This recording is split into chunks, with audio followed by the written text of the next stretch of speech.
Meus irmãos, minhas irmãs, a vocês que vieram presencialmente a esta ação litúrgica, a vocês que se unem a nós de seus lares em diversos lugares, através do canal no YouTube da Diocese de Barreiras. O dia hoje começou de acordo com o sentimento do nosso coração, nublado, sem graça.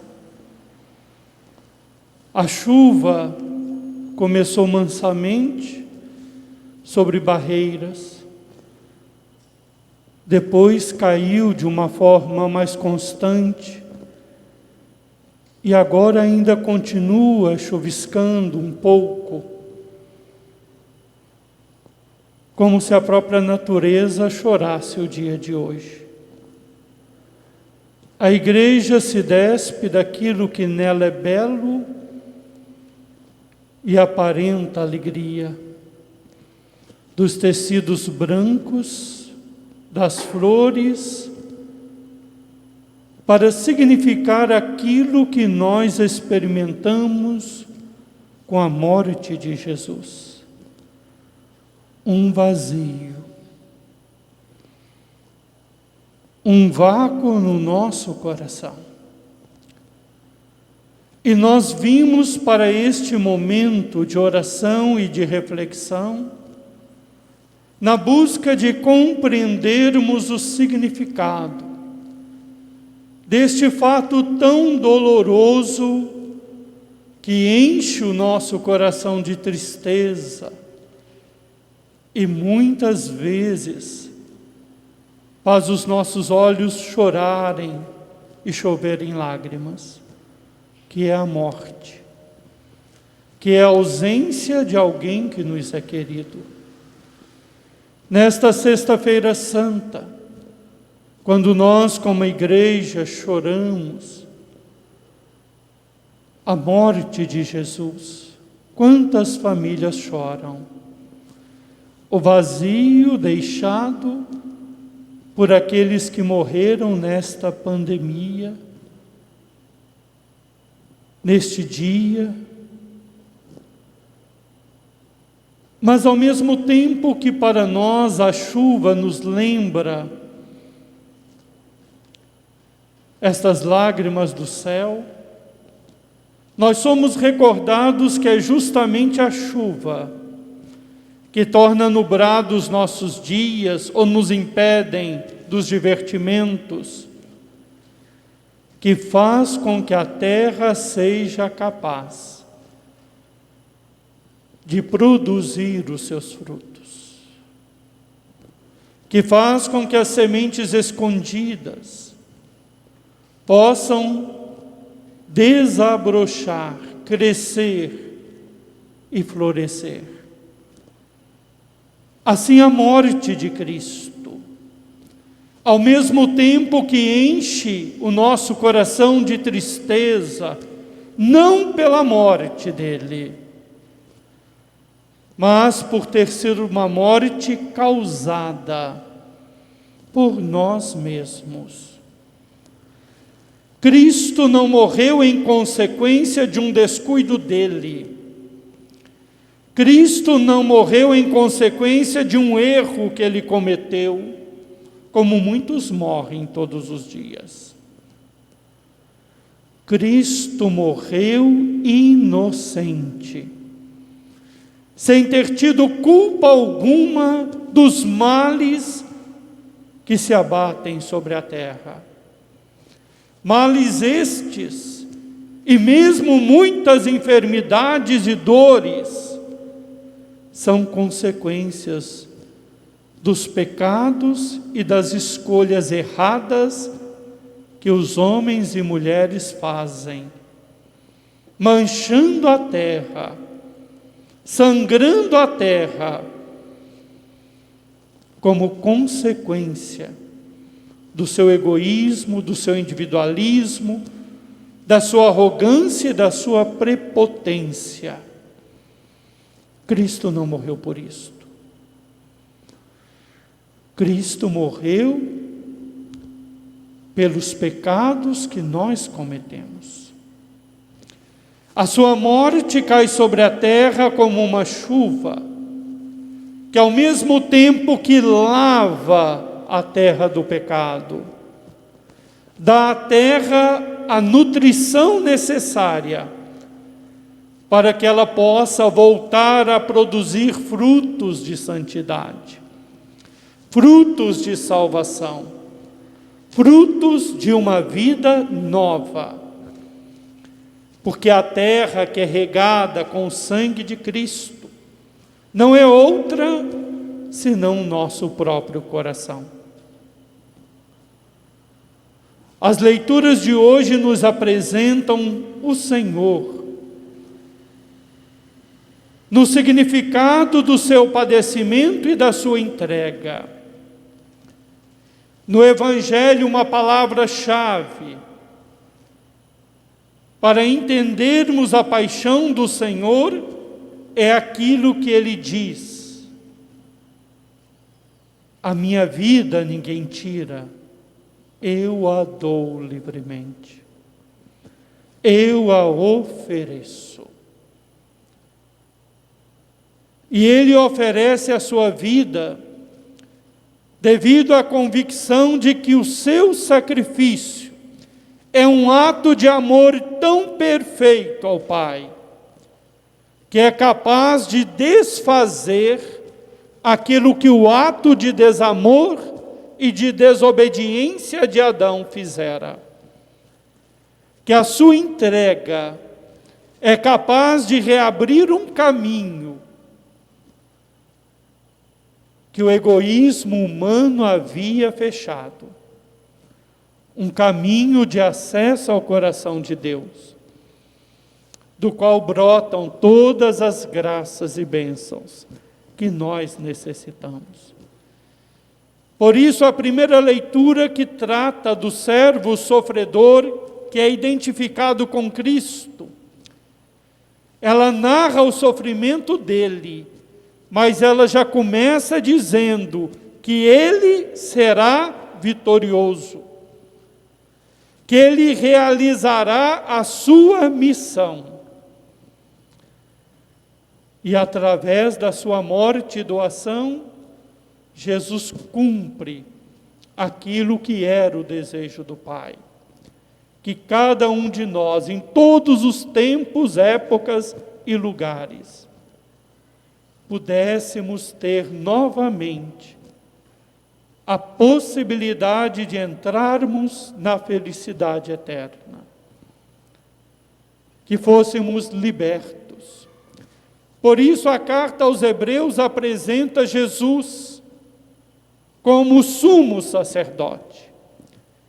O sacerdote é aquele que no Antigo Testamento oferecia sacrifícios, derramava sangue inocentes de ovelhas, de cabritos, de cordeiros, para purificar o povo. Jesus não é um sacerdote que oferece sangue inocente de animais, mas Ele é o próprio cordeiro que oferece o seu sangue, fonte de vida, para que nós pudéssemos voltar a ter vida para além da matéria, para além da condição terrena, aonde nós estamos caminhando ainda um tempo. Ele é o sumo sacerdote, que quer o nosso bem, que intercede ao Pai por nós e entre Deus Pai e a humanidade, não há outro senão Ele. Por isso nós hoje nos recolhemos com o coração constrangido de vergonha pelo mal que nós fizemos e continuamos fazendo. Um mal que derramou sangue inocente, mas um mal que foi curado pelo amor com que foi retribuído na cruz. Nós vivemos este tempo nesta compreensão. E queira Deus que cada um de nós, ao compreender o grande amor com que fomos premiados, nós tenhamos a coragem de amar e de mudar as nossas escolhas neste mundo. Nós possamos olhar para a cruz e da cruz do Senhor colhermos como Maria colheu e o discípulo amado, uma família que Deus nos entrega. Do lado aberto de Cristo, pela lança, jorrou o sangue e a água. O sangue da Eucaristia, a água do batismo. Os dois sacramentos fundamentais que constroem a Igreja de Cristo. Santo Agostinho dizia: se do lado aberto de Adão, Deus tirou a sua esposa Eva, do lado aberto de Cristo, Deus tirou a Igreja, a sua esposa, mãe dos seus filhos, aquela dentro da qual nós somos gerados, regenerados, curados, para sermos um dia oferecidos a vida eterna de felicidade no encontro com o Pai. Que este entardecer que nós vivemos, fazendo memória da morte de Cristo, nos dê coragem para fazer morrer em nós o nosso egoísmo, morrer em nós o nosso individualismo, as nossas vaidades e ilusões, a nossa prepotência e arrogância, a nossa indiferença diante da dor e do sofrimento dos outros. Que o sacrifício de Cristo nos inspire a não termos medo de nos doarmos, de nos entregarmos e de nos sacrificarmos, para que da vida que nós temos e oferecemos, surja mais vida para aqueles que nós amamos, para aqueles que dependem de nós de alguma maneira. Uma vez eu ouvi uma história que me tocou muito, que contava inclusive um evangelista americano, protestante, para ajudar a compreender um pouco o significado do sacrifício de Jesus. Ele contava que um dia um pregador se dirigia para a igreja, quando encontrou na rua um menino, um moleque, que trazia nas mãos uma gaiola com alguns pássaros presos. E o menino ria com a prisão daqueles passarinhos, se divertindo. E aquele pregador então perguntou ao menino: por que você está fazendo isto? E o menino disse: porque é o meu divertimento. Esses passarinhos foram tolos e se deixaram capturar na minha gaiola. Agora deles eu faço o que eu quero. E assim dizendo, o menino pegou a gaiola com violência e chacoalhou-a. Os passarinhos foram jogados de um lado para o outro. E o menino ria com aquele sofrimento. O pregador olhou para ele, horrorizado, e disse: mas você não tem dó? E ele disse: não, são criaturas inferiores. Esses passarinhos não sabem cantar, eles não servem para nada. Eu vou arrancar as penas deles também, uma a uma. E o pastor disse: e quando você se cansar? Aí eu vou prendê-los num forno e ver o que acontece com o calor.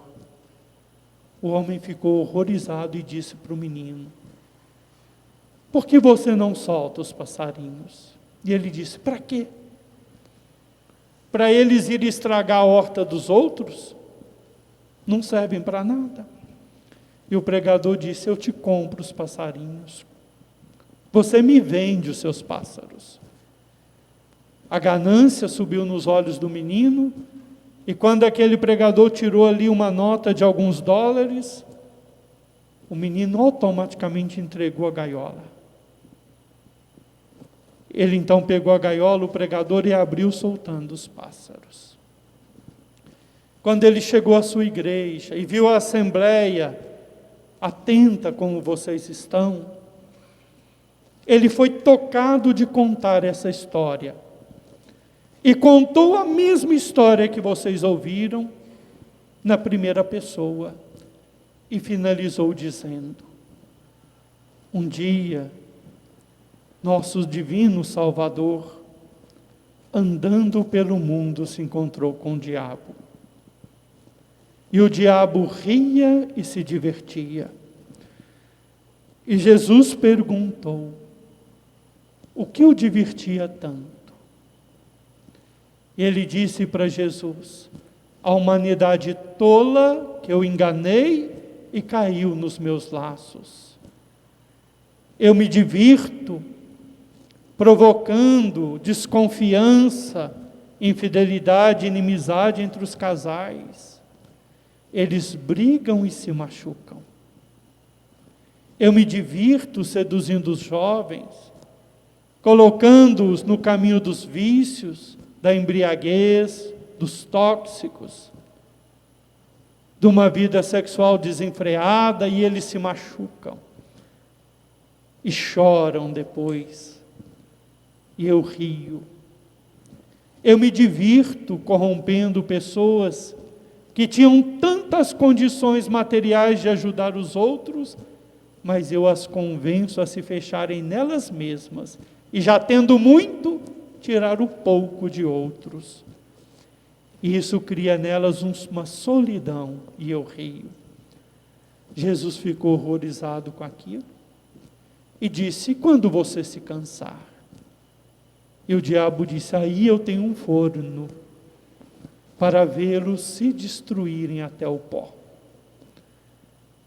E Jesus olhou para ele e disse: você os capturou nas suas armadilhas. O que você quer em troca deles? Eu te darei qualquer coisa em troca da vida desses homens e mulheres que você atormenta. E o diabo disse: o senhor é um tolo, eles para nada servem. Se o senhor os adquirir, vão cuspir no seu rosto, vão abandoná-lo e vão traí-lo. Mas Jesus insistiu: eu os quero. E o diabo então deu seu preço. Então, a troco da libertação deles, eu quero todo o seu sangue. Eu quero toda a gota do seu suor. Eu quero todo o seu sofrimento. E Jesus aceitou. E na cruz, meu irmão e minha irmã, Jesus pagou esta dívida, que era nossa. Porque nós nos deixamos enganar pelo mal. Jesus nos comprou com o sangue, com o sofrimento e com a dor. Por isso nós trazemos em nossas igrejas a cruz. O crucificado não é um adorno, a cruz não é um enfeite, mas é uma lembrança perene do grande amor que Cristo nos teve e nos tem, do quanto custou a Ele a nossa liberdade. Por isso olhemos para a cruz, arrependamo-nos da dor que causamos e permitamos que o Senhor Jesus faça de nós pessoas novas, Que Ele, como ao discípulo amado, nos entregue aos cuidados da igreja, como Ele também entregou a igreja aos nossos cuidados. Que Deus nos ajude, a partir desta Sexta-feira Santa, a entendermos o preço que nos custou, que custou a Cristo a nossa liberdade e a nossa salvação. Não sejamos ingratos. Não sejamos ignorantes do valor que a nossa vida teve e tem para Deus. Do valor que cada vida humana tem para Deus e deve também ter para cada um de nós. Eu os convido neste momento, no instante de recolhimento diante do sacrifício do Senhor, quem sabe dirigir a Ele no silêncio do coração uma palavra de perdão, de arrependimento, uma palavra de gratidão, ou um propósito de mudança e de transformação da própria vida.